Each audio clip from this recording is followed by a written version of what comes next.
getting your first job after university. This isn't about the interview process. It's really important to time those applications right. And it's also important to remember that it's a very tough market out there. You will get a graduate job following these tips. Simple steps. So the first one is apply when you're in your penultimate year.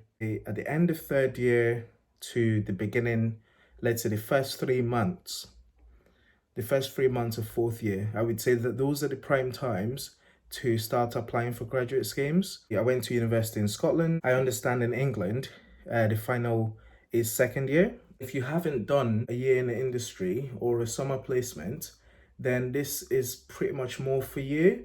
I was in that position and I know how difficult it was to get a graduate job right after university. And it's really important to time it right. Okay, so I'm not saying that there's a trick. There's no trick to it. It's simple. It's one of those things that you think, oh, you've got time for it, you got time for it. But you don't realize how much easier your fourth year becomes, or your third year if you're in England, when you've already got a job offer 5 to 6 months before you even graduate. It's really, really important that you can then focus on your dissertation and your coursework and your exams. My advice for young people, in university, going into your last year of university, please apply for jobs. Go on GradCracker. If you're a STEM student, the interesting thing is sometimes they ask for electrical engineering, but really they actually would consider mechanical sometimes, or they ask for mechanical and they'll consider electricals.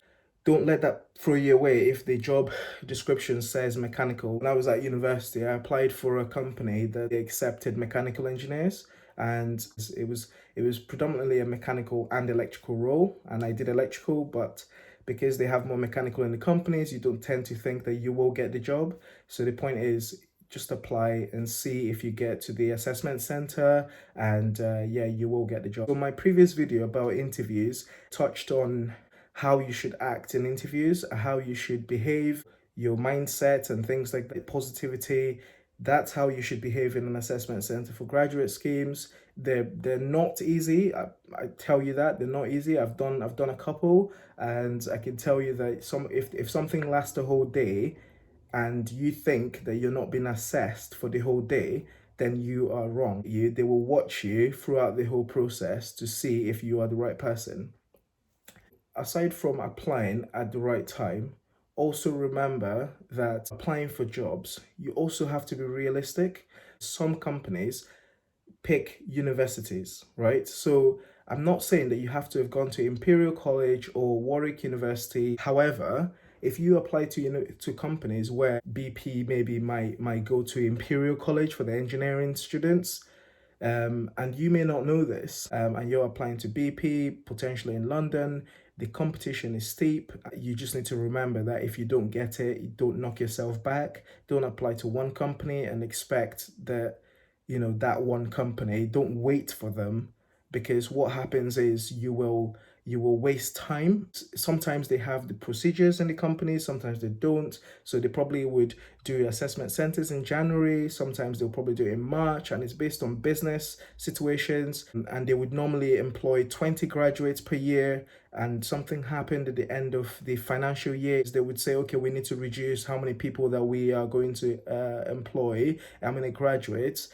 That definitely changes things. So if your mate applied to the same company in 2017, and he says, okay, these guys employed lots of people, it's not going to mean that they're going to employ lots of people in a year's time or 2 years time, because you never know, right? So you've just got to apply to the companies that you really want to apply to, and just kind of hope for the best. And then when you get called for an assessment center, you will be given a few days, or at least a week or 2 weeks potentially sometimes, before the assessment center. And that 2 weeks, if hopefully you don't have much coursework during that time, then you can spend a lot of time researching the company, researching what the job description is, and potentially getting in touch with someone on LinkedIn who is doing a similar job. Just ask them questions, see what they think. Glassdoor is really good as well. So there's some interview questions that have been asked on Glassdoor,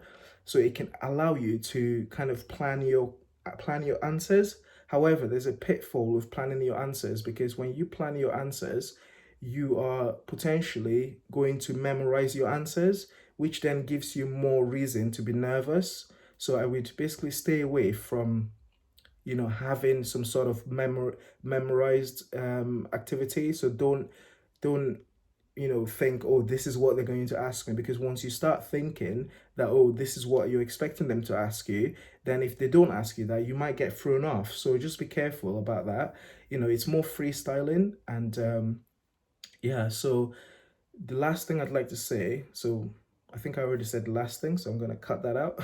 The last thing I'd like to say about the graduate jobs is the best time that I've had as a graduate was when I joined the graduate scheme, and the company employed about 40 people. And we all got on. A lot of us got on. It was great. It was one of the best times in terms of being able to go into a company, a massive company, billion-dollar company, um, you know, which is really interesting, because you want to hit the ground running, but at the same time, when you've got your friends there, they're going through the same thing, it just feels so much easier. And anyone who goes into the company by themselves as a graduate, that is stressful, and I understand that. So don't let that put you off. Your case might be different, but if you go to a company where there's a lot of people being employed at the same time, the same kind of age group, it's a lot better. Obviously, this is not saying that bigger companies are the only ones you should apply to, but it does help when you've got other people with you, okay, on the journey. As that's definitely what I appreciated the most when I was a graduate.